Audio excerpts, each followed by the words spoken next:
Hoje, nós estamos tratando aqui da liturgia do domingo, do batismo do Senhor.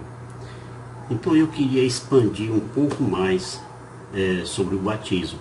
Ensinar um pouco mais. Não dá para fazer tudo num vídeo só, eu vou dividir em vários vídeos, tá bem? E é claro que a questão do batismo merece um estudo bem apurado, certo? Por isso é que eu farei os vídeos necessários. Começando pela primeira leitura, lá onde Isaías profetiza sobre Jesus. Eis o meu servo, eu o recebo. Eis o meu eleito, nele se compraz minha alma. Pus meu espírito sobre ele, ele promoverá o julgamento das nações. E isso aí se cumpriu quando João batizou Jesus. Depois que Jesus foi batizado, saiu logo da água. Eis que os céus se abriram e viram descer sobre ele, em forma de pomba, o Espírito de Deus. E do céu baixou uma voz: Eis meu filho muito amado, em quem ponho a minha afeição. Já na segunda leitura, Lucas diz: Vós sabeis o que aconteceu em toda a Judéia, a começar pela Galileia, depois do batismo pregado por João, como Jesus de Nazaré foi ungido por Deus com o Espírito Santo e com poder. Tá bom? Follow you till you know where you go.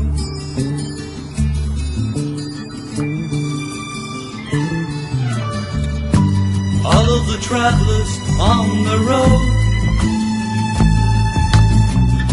Então vamos falar aqui do batismo de Jesus por João Batista. João disse a Jesus: Eu devo ser batizado por ti e tu vens a mim. Mas Jesus lhe respondeu: Deixa por agora, pois convém cumpramos a justiça completa. Então João cedeu. Mateus 3, de 14 a 15. E aqui nós temos duas razões. A primeira trata da grandeza do Messias, bem maior do que a do João Batista, certo? E a segunda servia para esclarecer que João não era o Messias, como alguém ali estavam pensando, né? Isso aconteceu porque a fama de João Batista já era grande demais, né? E que o povo passou a identificá-lo como um Cristo. Então João disse claramente: Eu vos batizo com água em sinal de penitência, mas aquele que virá depois de mim é mais poderoso do que eu, e nem sou digno de carregar seus calçados. Vamos já falar sobre esse negócio desses calçados, né? É claro que Jesus reconheceu o grande poder de João e chegou mesmo a declarar: Em verdade vos digo, entre os filhos das mulheres não surgiu outro maior do que João Batista. Lembremos que alguns líderes judeus pensavam que João era o Cristo. Mas aí tem: Este foi o testemunho de João quando os judeus lhe enviaram de Jerusalém sacerdotes e levitas para perguntar-lhe: Quem és tu? Ele fez essa declaração que confirmou sem hesitar: Eu não sou o Cristo.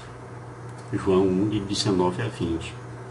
Lembremos também que João, ao dizer não ser digno de carregar ou desatar as sandálias de Jesus, é porque naquela época um dos deveres dos escravos era o de cumprir com essa tarefa. Aliás, podemos dizer assim: esses escravos que faziam esse tipo de serviço eram os de menor valor, né? Aqueles escravos mais baixos mesmo. E era assim que João se via diante de Jesus, apenas um desses escravos. Esse costume era praticado entre os gregos, né? Entre os romanos e entre os judeus também. Então vejamos, João disse: Eu vos batizo com água em sinal de penitência. O ministério de João era o de tentar salvar as pessoas, mas devemos saber que esse batismo não tinha esse mérito por si próprio.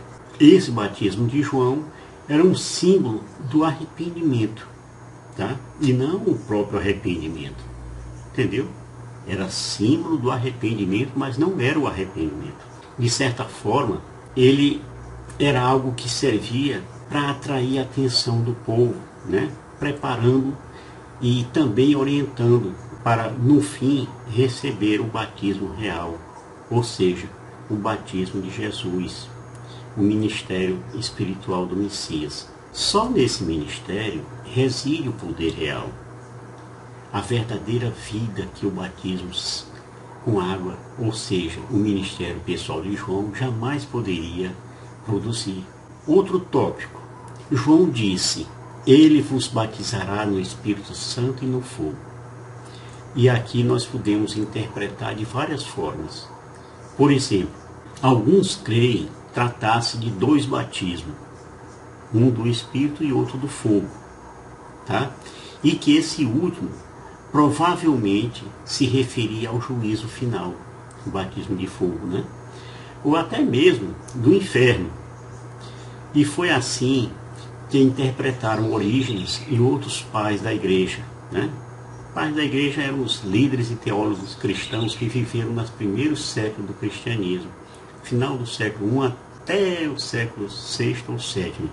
E esses pais da igreja moldaram as doutrinas da estrutura iniciais da igreja. Outros achavam que tal fogo significaria aquele que destruiria o mundo no último dia. Outra opinião relacionava o batismo de fogo com o purgatório. Você veja como é que uma simples palavra que você lê todo dia, o quanto de coisinha que tem, né? Contudo, essas interpretações, de certa forma, elas falham quando consideram que o fogo do versículo 11 e o fogo do versículo 12 não falam do mesmo ministério de Jesus Cristo. O ministério do Espírito seria o fogo da mesma forma que o ministério de João foi com água. A verdade é que Cristo julgará, tá? Está no versículo 12, e que o fogo é o símbolo desse juízo. E sabemos que o Cristo tem por ministério o limpar, purgar, e isso será para aqueles que aceitarem o ministério do Espírito Santo. Tá?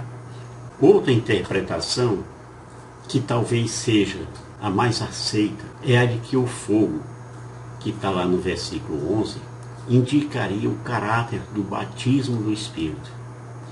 Talvez o modo como ele veio no Pentecostes, né? Tenha sido lá como um vento, dotado de poder e força, como se fosse um fogo impelido pelo vento, cujos efeitos seriam a purificação do povo de Deus, pois essa qualidade de fogo viria a produzir a purificação e a transmissão do poder, justamente usando a força do fogo.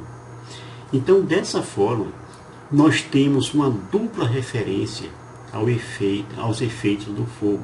O primeiro seria o de limpar e purgar, né? Purgar é limpar, né? E o outro seria o de destruir o mal. O assunto do batismo tem chão, né? Nós terminamos aqui o primeiro vídeo sobre a questão do batismo, tá bom? Eu sei que algumas coisas são novidade para alguns de vocês e para outros poderá parecer complicado. O importante é falarmos sobre o assunto, né? E adquirirmos assim um embasamento para discutirmos esse assunto, seja com quem for, com os católicos mesmo, com os protestantes, com quem for, tá certo? Shalom do Pai.